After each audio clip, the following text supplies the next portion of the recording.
អ្នកគ្រូបកស្រាយពីការធ្លាក់ឈាមឲ្យច្បាស់បានអត់ចាបងតាក់ទងជាមួយនឹងការធ្លាក់ឈាមបងដឹងស្រាប់ហើយថាមានការធ្លាក់ឈាមរដូវជារៀងរាល់ខែដែលបងមកជាប្រចាំហើយមួយទៀតនៅពេលដែលបងមានផ្ទៃពោះគឺជាការធ្លាក់ឈាមលាងក្បាលកូនឬក៏មួយទៀតគេហៅថាការធ្លាក់ឈាមគម្រាមរលូតកូនហើយបងមួយចំនួនទៀតដែលគាត់មានបញ្ហាស្បោប៉ុន្តែគាត់ដឹងខ្លួនទេហើយវាចេញជាសញ្ញានៃការធ្លាក់ឈាមមិនហ្នឹងក៏ជាចំណុចនៃបងត្រូវកត់សម្គាល់ដូចគ្នាអញ្ចឹងឥឡូវខ្ញុំនិយាយតាក់ទងជាមួយនឹងការធ្លាក់ឈាមរដូវជាទូទៅការធ្លាក់ឈាមរដូវជាធម្មតាគឺចន្លោះពី3ថ្ងៃទៅ7ថ្ងៃទោះជាមកតិចឬក៏ច្រើនក៏ដោយគឺចាត់ទុកថាជាការមករដូវធម្មតាគ្រាន់ថាពេលខ្លះគាត់មកឈឺចាប់កំឡុងពេលមករដូវឬក៏គាត់ធ្លាក់មកតិចពេកអាហ្នឹងក៏វាអាស្រ័យលើសុខភាពស្បូនរបស់គាត់ដូចគ្នា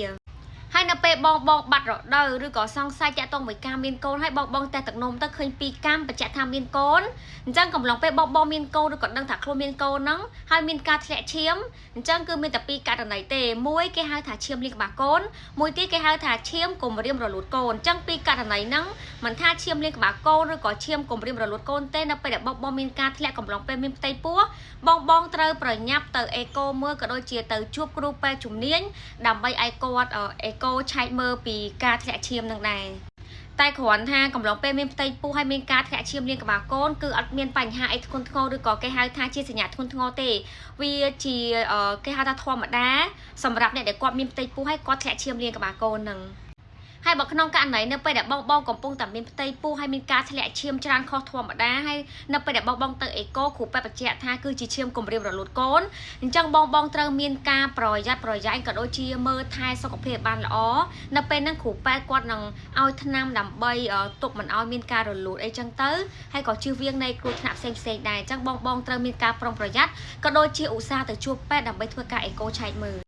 ចូលដល់ចំណុចមួយទៀតសម្រាប់បងដែលគាត់មានបញ្ហាស្បូនប៉ុន្តែគឺគាត់ដឹងខ្លួនទេជាទូទៅស្បូនគឺតែងតែជួបនៅបញ្ហាដូចជា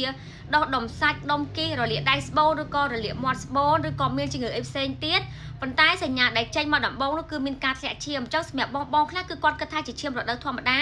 បងខ្លះទៀតគាត់ឆ្ងល់ថាគឺជាឈាមអីគេអញ្ចឹងសម្រាប់បងដែលគាត់មានការហូរឈាមធ្លាក់ឈាមមកខុសធម្មតាឬក៏គាត់សង្ស័យតាក់ទងជាមួយនឹងជំងឺស្បូនឬក៏គាត់ដឹងថាគាត់អត់ដែរបានតែឆែកមើលសុខភាពស្បូនទេគាត់ត្រូវឆាប់ទៅជួបគ្រូពេទ្យជំនាញដើម្បីធ្វើការឆែកមើលក៏ដូចជាសុខភាពស្បូនជាដើមហើយចូលដល់ចំណុចមួយទៀតក៏តាក់ទងជាមួយនឹងការធ្លាក់ឈាមដូចគ្នាជាពិសេសសម្រាប់បងដែលគាត់បានប្រើថ្នាំ72ម៉ោងហើយអញ្ចឹងជាទូទៅផលរំខាននៃការប្រើថ្នាំ72ម៉ោងបងខ្លះគឺគាត់បានដឹងច្បាស់ហើយក៏បងខ្លះក៏បានប្រឹក្សាជាមួយនឹងគ្រូពេទ្យក៏ដូចជាដឹងពីគ្រូពេទ្យមួយចំនួនដែរគឺគាត់តែងតែប្រាប់ថានៅពេលដែលប្រើថ្នាំ72ម៉ោងទៅនៅទទួលផលរំខានអ្នកខ្លះគាត់មានការឈឺក្បាលវិលមុខអួតចង្អោររាអីជាដើមប៉ុន្តែអាការៈទាំងអស់ហ្នឹងគឺវាអាស្រ័យលើសុខភាពបុគ្គលទេប៉ុន្តែ